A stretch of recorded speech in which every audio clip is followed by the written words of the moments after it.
how much play in nature impacts a young child's brain development.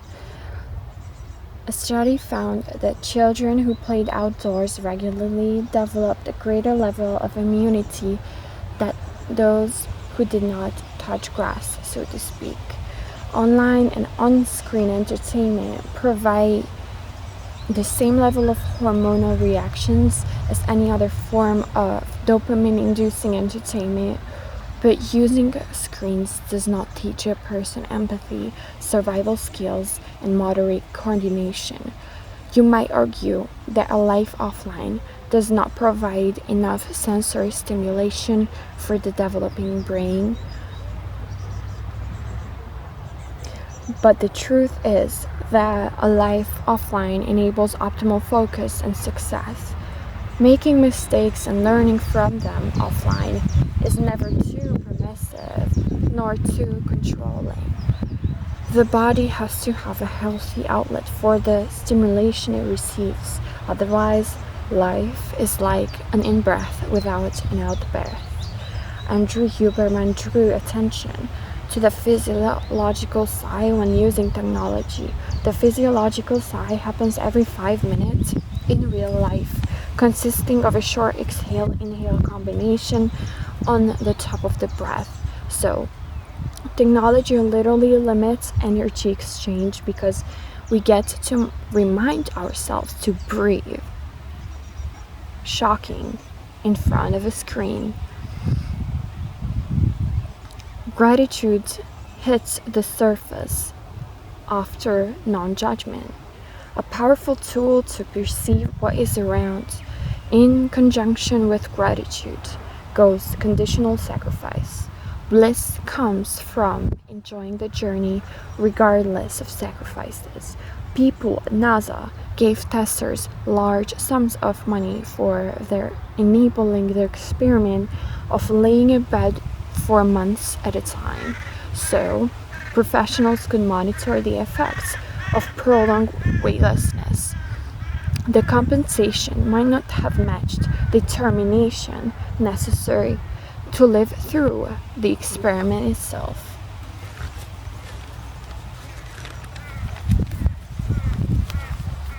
We have been bought for a price, but that doesn't mean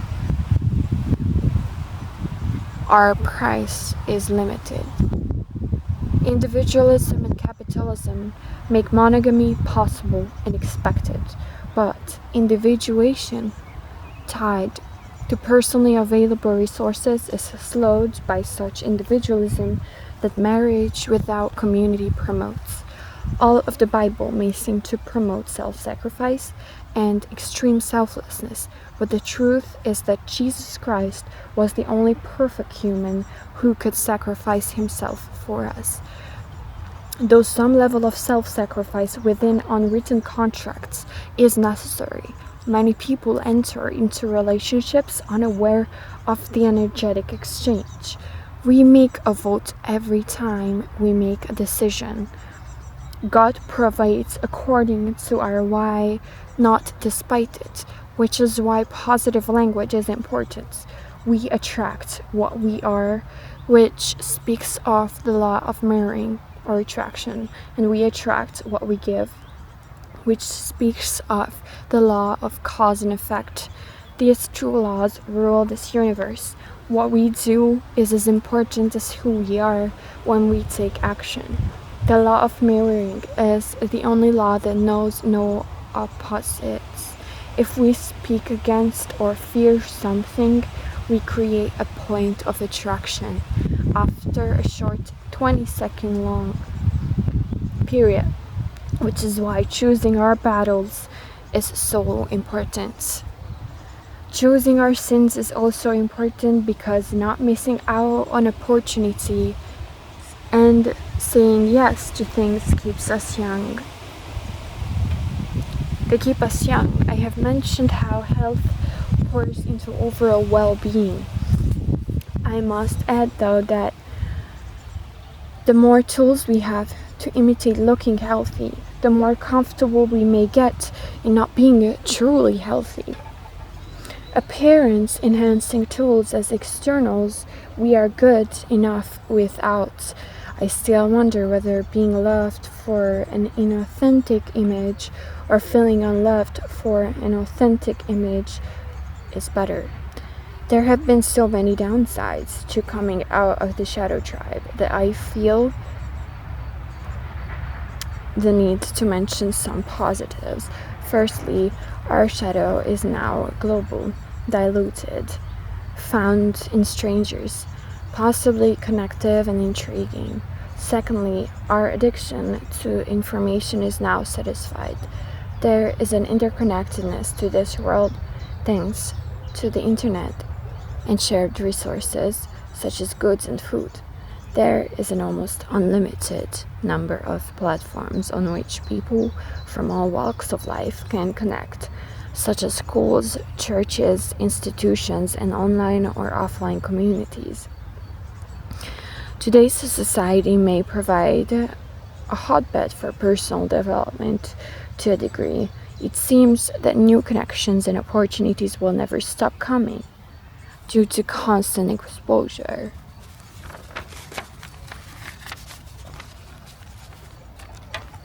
In 2025, there is a gender crisis, especially around and inside Europe. I profoundly believe that even though we are in a major paradigm shift, one thing that will never change is women's lack of aggression compared to men's. Today, we see men taking on roles that include sharing, connecting, soft skills, and compassion, and connectivity unlike ever before. As agriculture made us depend on an intensive, species-sufficient lifestyle, the good times and the bad times of history lost generations instead of short bursts of feast and fasts. This is because we live in a man-made society, nurturing rather than one in sync with nature as we know it. When good times come, men become weak. They do not get strong. Hard times come and good men are created, but a man's duty will never be taken on by women or a woman in the exact same way due to biological reasons. Women will always be physically weaker than men. Even in hard times, however, the notion of a woman wanting to feel like woman remains. Manipulation only happens when we cannot get our needs met in a straightforward way. Manipulation is women's greatest mistake in heterosexual relationships.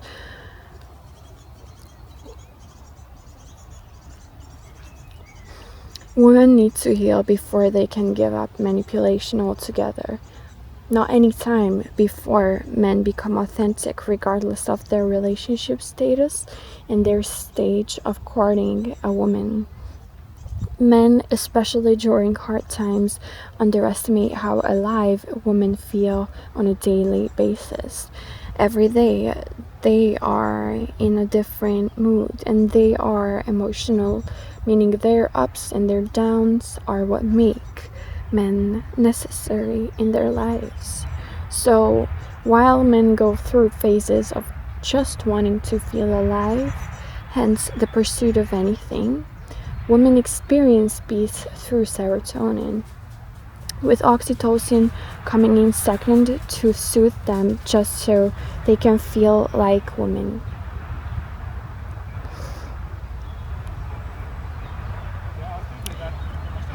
At the essence of a child's misbehavior as stalling positive discipline by Jane Nelson is a feeling of lack of significance or belonging.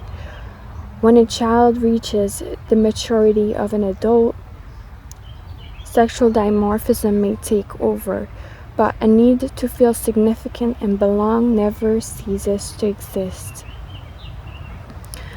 To re-emphasize, women will be eternally bad at accountability due to biological reasons.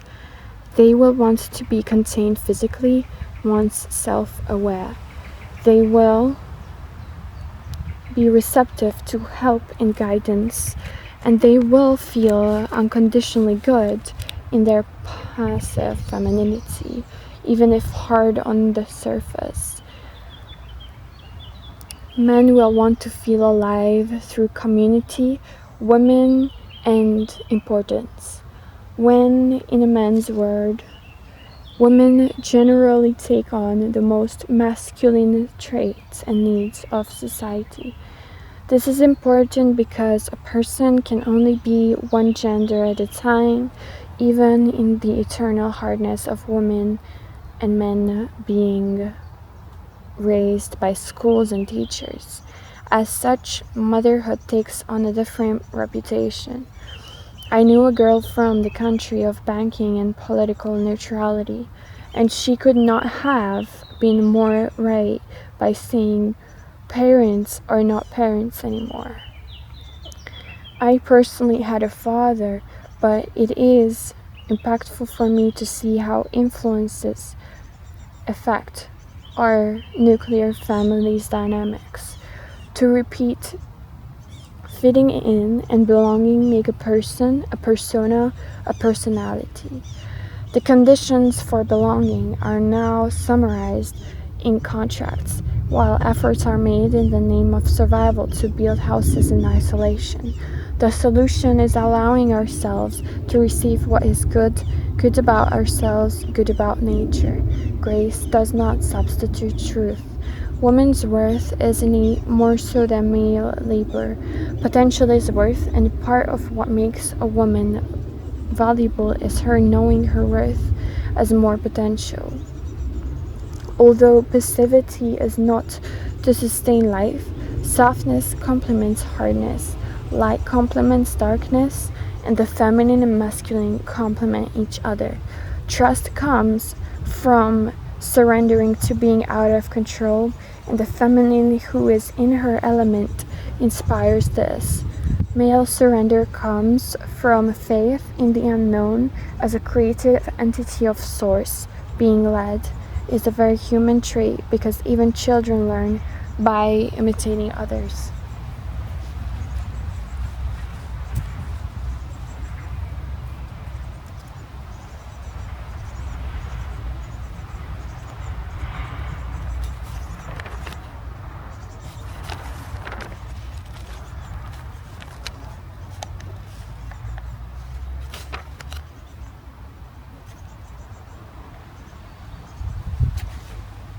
There is one thing in particular that I find fascinating about humans' cyclical nature.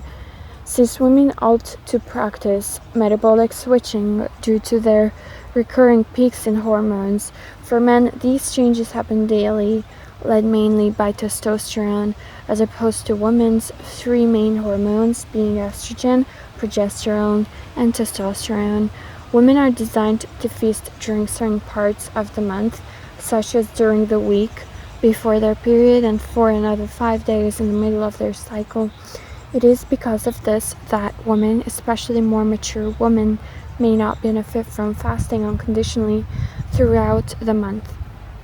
On the other hand, men make great fasts every day. Without women's attunement to their body's needs, women would not have done well without food for extended periods had they had withdrawn from their intuitive gifts. Therefore, women's wisdom had to be utilized to make the most of social living. When to fast potentially, the more mature woman knew. Before agriculture, I imagine a world where life depended heavily on physical movement and mobility. To wander around without eating meant to be on the hunt or search for food. Cycles of movement and fasting paired with rest and feasting organically switched between each other.